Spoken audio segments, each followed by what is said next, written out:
Hello दोस्तों, आप सभी का स्वागत है आपके अपने यूट्यूब चैनल मिशन राजस्थान में। चलिए आज की हमारी हम क्लास शुरू करते हैं। आज का हमारा टॉपिक है forms of business organisation.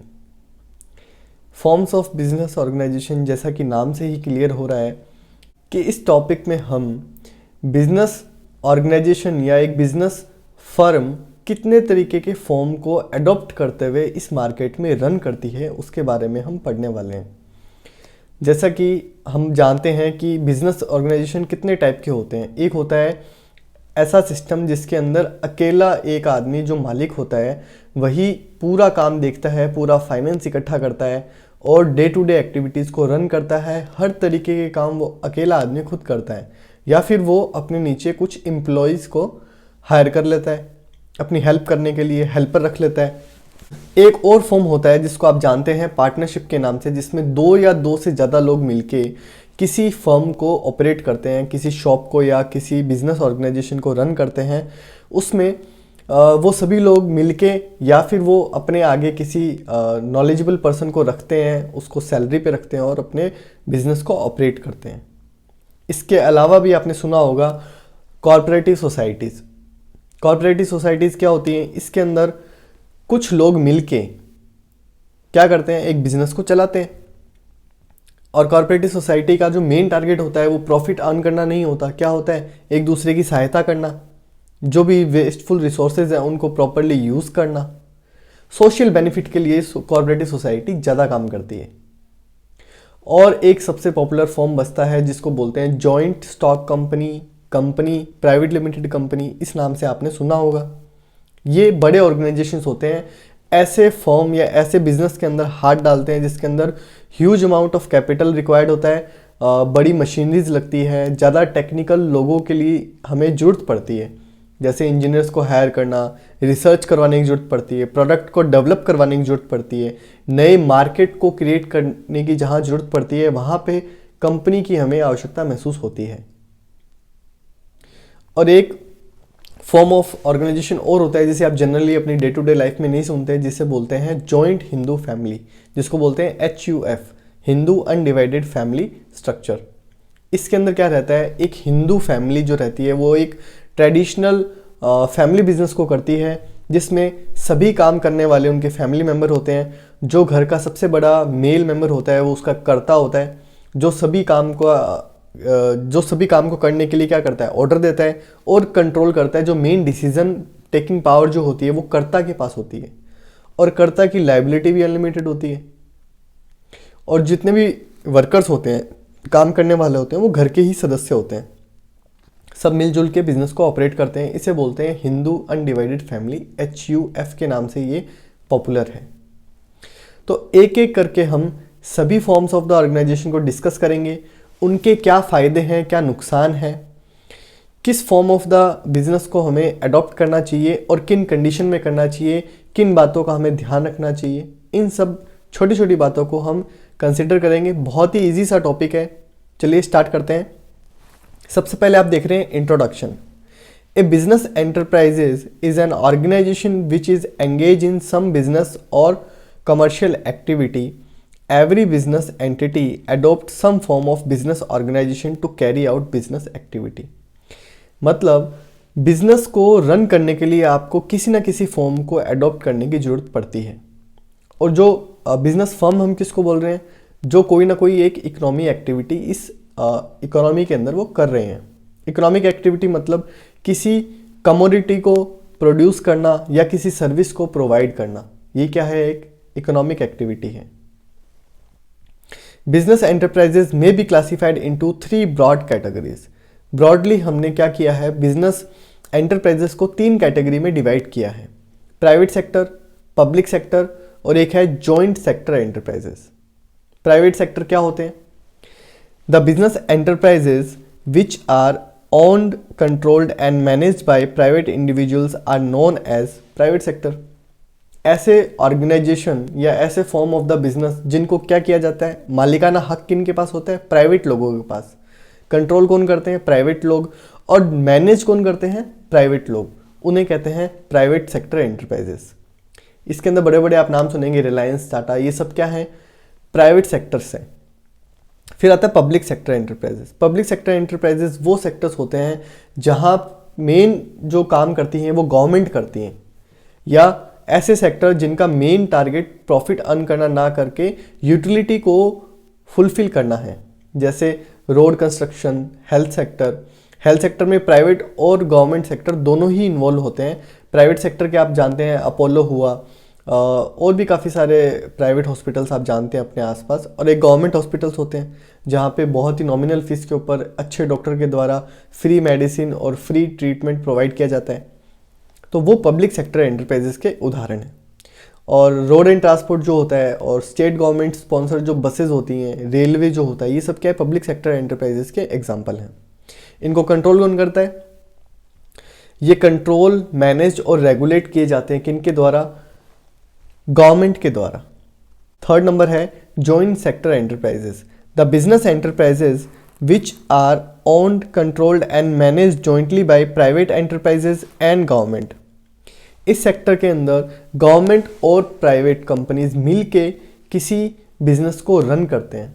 Normally क्या रहता है, प्राइवेट जो कंपनी होती है वो डे टू डे ऑपरेशन को कंप्लीट करती है, जिसके अंदर वो ज़्यादा एफिशिएंट होती है और बेटर अच्छे तरीके से वो कर सकती है। वहीं गवर्नमेंट कंपनी, जो गवर्नमेंट सेक्टर होता है या गवर्नमेंट कंपनीज रहती है, उनका क्या रोल रहता है जॉइंट सेक्टर के अंदर, कि वो बोर्ड डायरेक्टर्स, जो मेन मीटिंग होती है, जो मेन की डिसीजंस होते हैं, वहाँ पे उनका पूरा कंट्रोल रहता है। इस तरीके से ये बिजनेस फॉर्म चलता है। Forms of private sector enterprises हमने देखे हैं कि 3 तरीके के ब्रॉड कैटेगरीज होती हैं, प्राइवेट, पब्लिक और जॉइंट। अब हम बात कर रहे हैं प्राइवेट सेक्टर की। इस प्राइवेट सेक्टर के अंदर आगे चल के 5 क्लासिफिकेशन हम यहाँ पढ़ने वाले हैं, जो कि हमारे सिलेबस में भी हैं। सोल प्रोप्राइटर, सेकंड है पार्टनरशिप, थर्ड है कंपनी, और चौथा है जॉइंट हिंदू फैमिली, और एक है कॉर्पोरेटिव सोसाइटी। सबसे पहला हमारा आज का टॉपिक है सोल प्रोप्राइटरशिप। सोल प्रोप्राइटरशिप क्या होती है आप देख सकते हैं। सोल प्रोप्राइटर का मतलब अकेला मालिक। एक ऐसा फॉर्म ऑफ ऑर्गेनाइजेशन जिसका मालिक कौन है, सिर्फ एक अकेला इंसान है। ए बिजनेस ओन्ड, इसकी डेफिनेशन देख लीजिए। A business owned, managed and controlled by single individual is known as sole proprietorship organisation.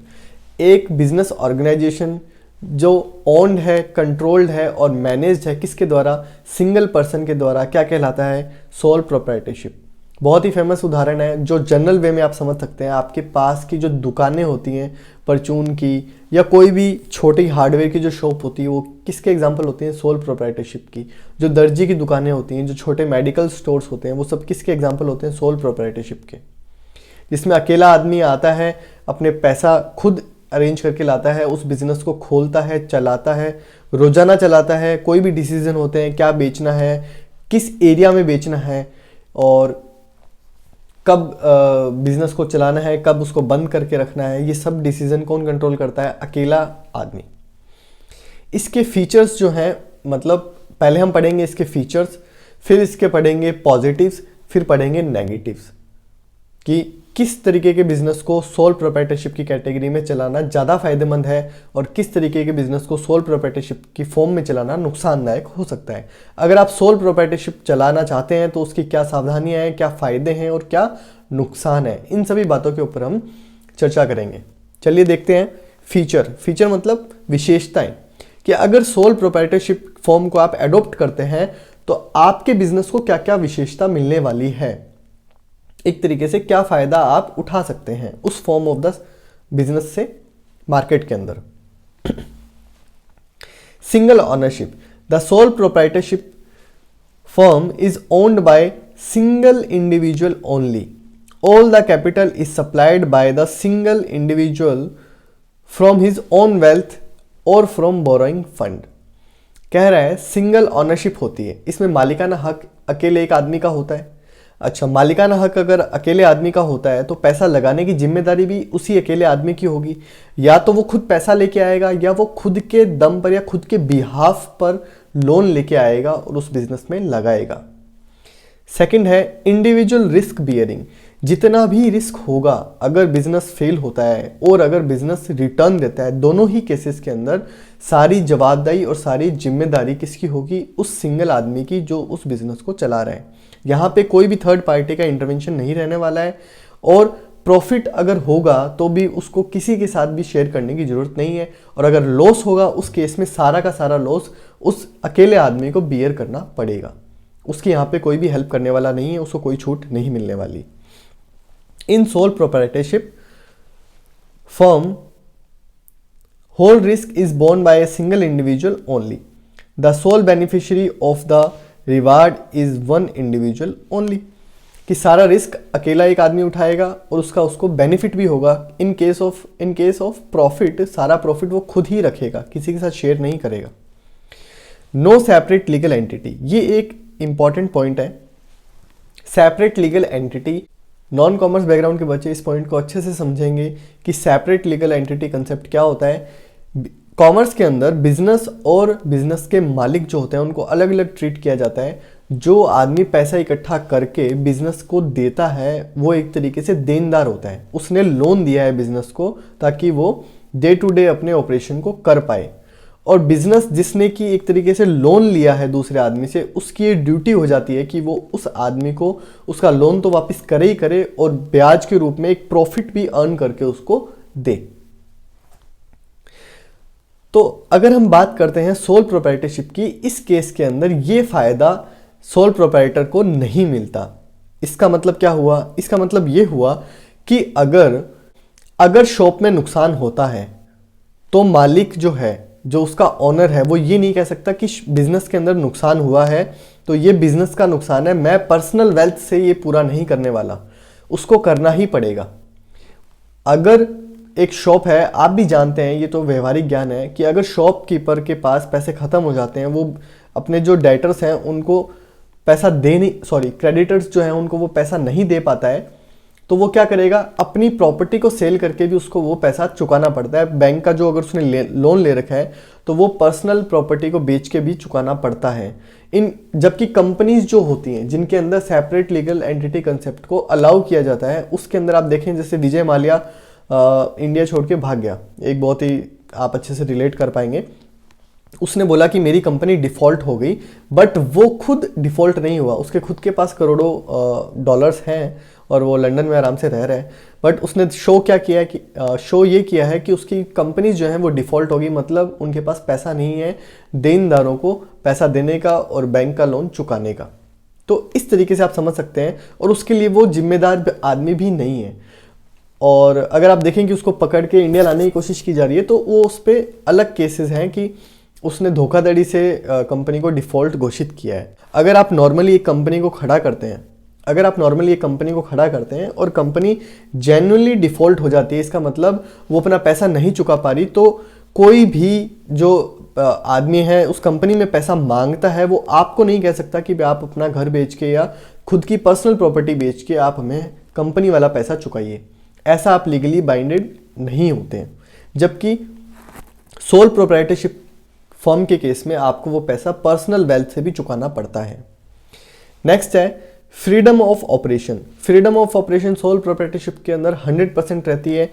जो भी डिसीजन लेने रहते हैं वो सोल प्रोप्राइटर जो उसका मालिक होता है उसके लेने रहते हैं। गवर्नमेंट का मिनिमम कंट्रोल होता है।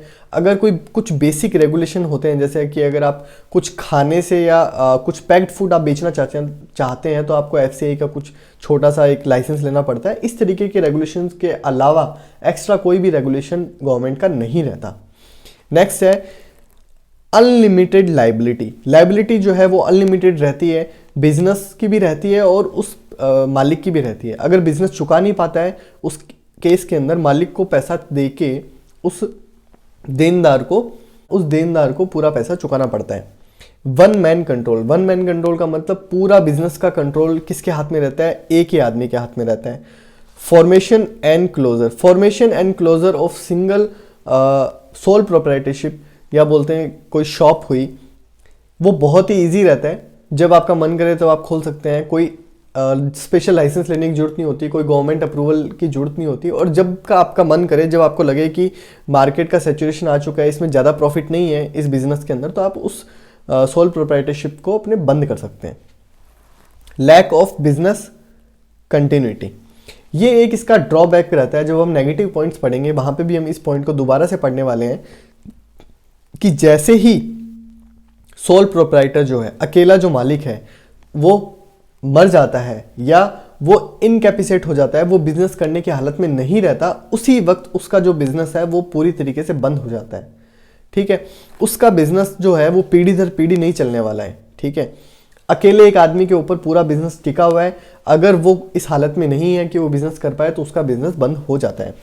Since business and owner are one, so death insolvency, death मतलब मर जाना, इंसॉल्वेंसी का मतलब दिवालिया घोषित हो जाना, इनकैपेसिटी का मतलब बिजनेस करने की हालत में नहीं रहना, जैसे कुछ भी हो गया, जैसे बीमारी हो गई या वो कहीं और दूर शिफ्ट हो गया, और अलाइनमेंट मतलब बीमार हो गया seriously, will have direct effect on the business. बिल्कुल सिंपल बात है। ये अभी हमने पढ़े फीचर्स, फीचर्स होती हैं ये सोल प्रोप्राइटरशिप की। अब हम पढ़ने वाले हैं merits, merits of sole proprietorship, मतलब फीचर हमने पढ़ लिए। अब हम सिर्फ उन पॉइंट्स के ऊपर डिस्कस करेंगे कि इसमें फ़ायदे क्या होने वाले हैं, मतलब अगर हम सोल प्रोप्राइटरशिप को फॉलो करते हुए हमारा बिजनेस चलाते हैं तो हमें क्या फ़ायदा मिलने वाला है। पहला है इजी टू फॉर्म, पहला है easy to form and dissolve, कि इस फॉर्म ऑफ द बिजनेस को बनाना आसान है और डिसॉल्व करना भी बहुत आसान है, क्योंकि गवर्नमेंट के रेगुलेशंस इतने नहीं हैं, कोई ज़्यादा स्पेशल लाइसेंस नहीं लेने पड़ते, प्री अप्रूवल नहीं लेना पड़ता, रेड टेपिज्म का शिकार नहीं होना पड़ता, और जब आपका मन करे तो आप अपने दुकान बंद की, बोरे बिस्तर बांधा और रवाना हो गए। नेक्स्ट है डायरेक्ट इंसेंटिव, जितना बढ़िया, जितना अच्छे से आप अपने बिजनेस को ऑपरेट करेंगे उतना ही ज़्यादा आपको क्या मिलने वाला है, प्रॉफिट मिलने वाला है। तो एक डायरेक्ट इंसेंटिव है, अगर आप अच्छे से काम नहीं करेंगे तो आपको प्रॉफिट भी अच्छे से नहीं होने वाला, हो सकता है लॉस हो जाए।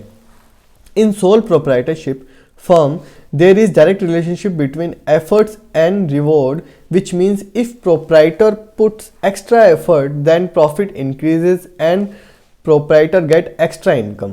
ठीक है, नेक्स्ट है फ्लेक्सिबिलिटी।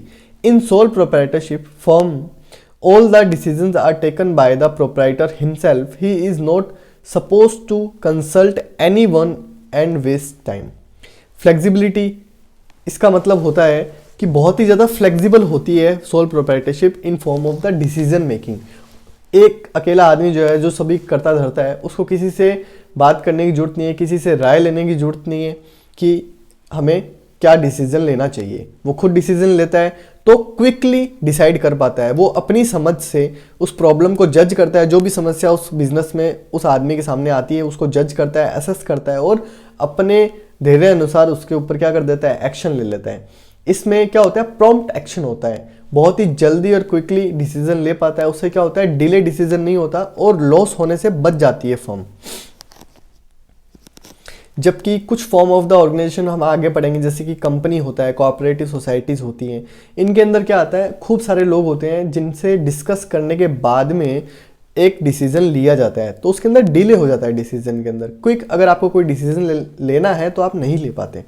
नेक्स्ट है सोल बेनिफिशियरी ऑफ प्रॉफिट। अकेला आदमी है, खूब मेहनत करेगा और सारा प्रॉफिट खुद रख के मौज करेगा।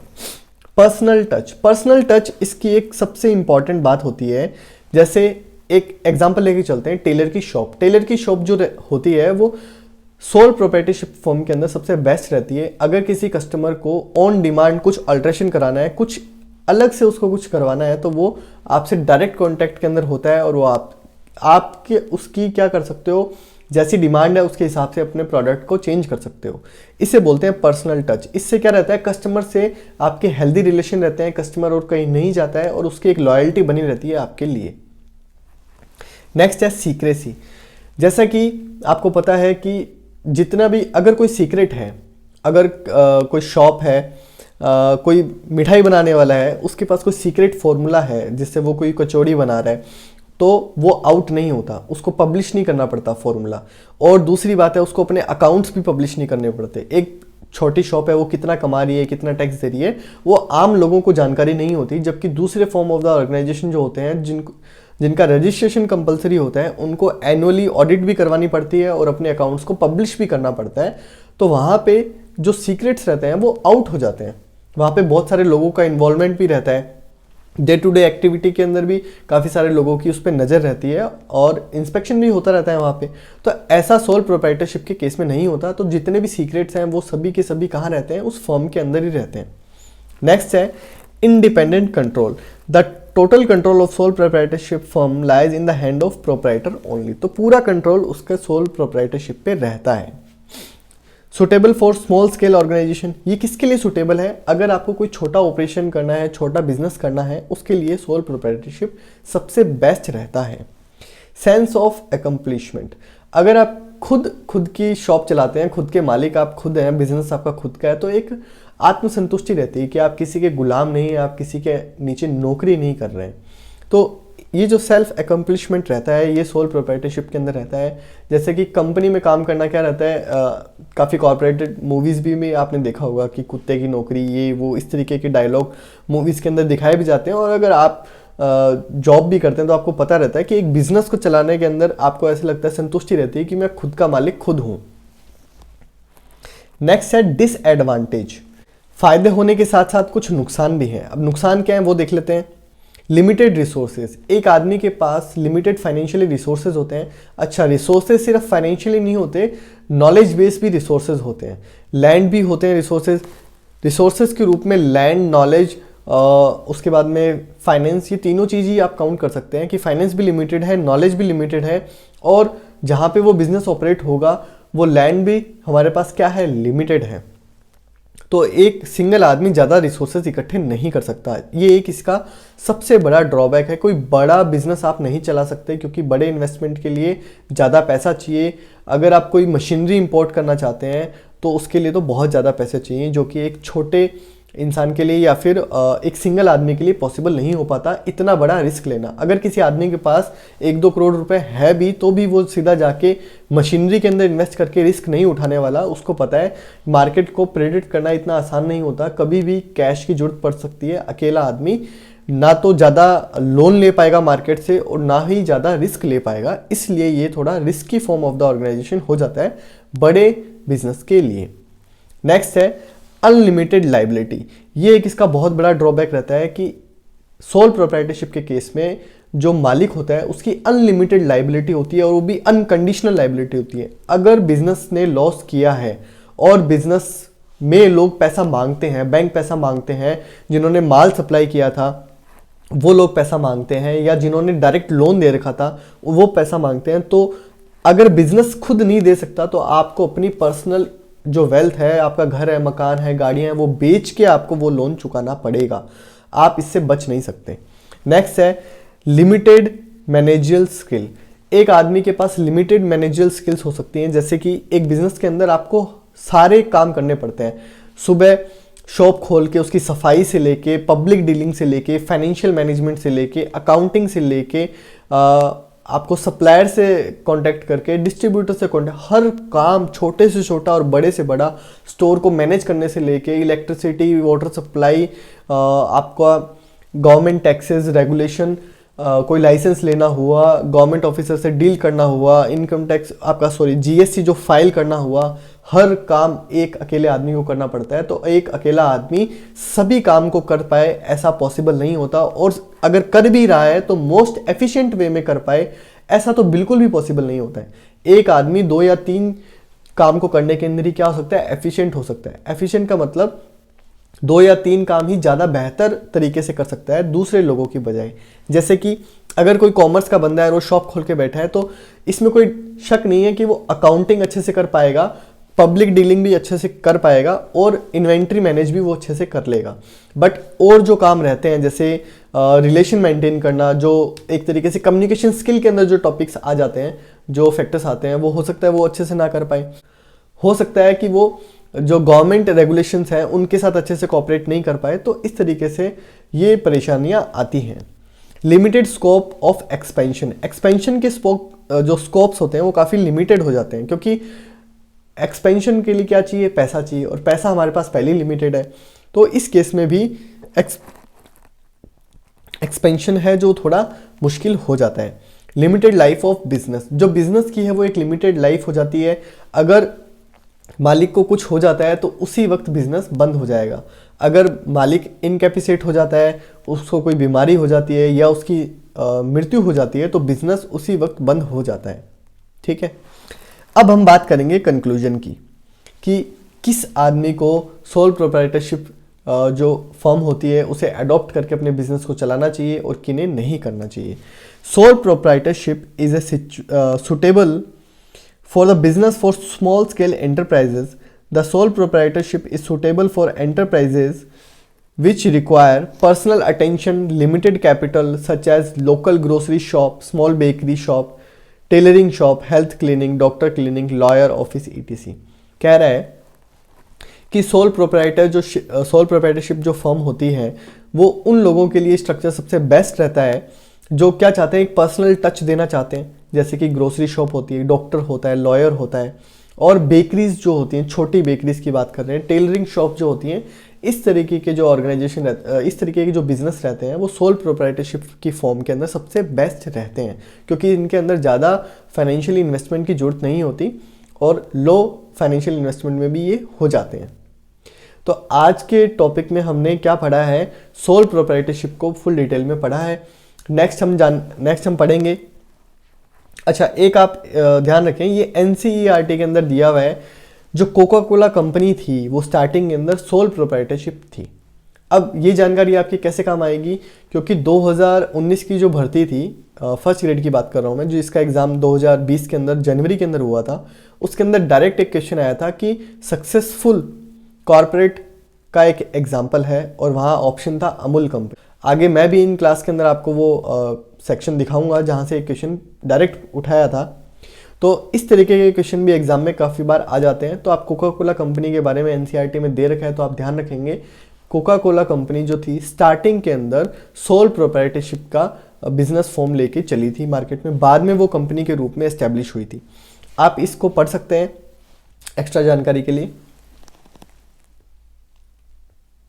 नेक्स्ट क्लास में हम पढ़ेंगे हिंदू अनडिवाइडेड फैमिली को। ठीक है, चलिए आज की क्लास काफ़ी थोड़ी लंबी भी होगी, हमारी पहली क्लास है। आपसे मिलते हैं अगली क्लास में, तब तक के लिए धन्यवाद।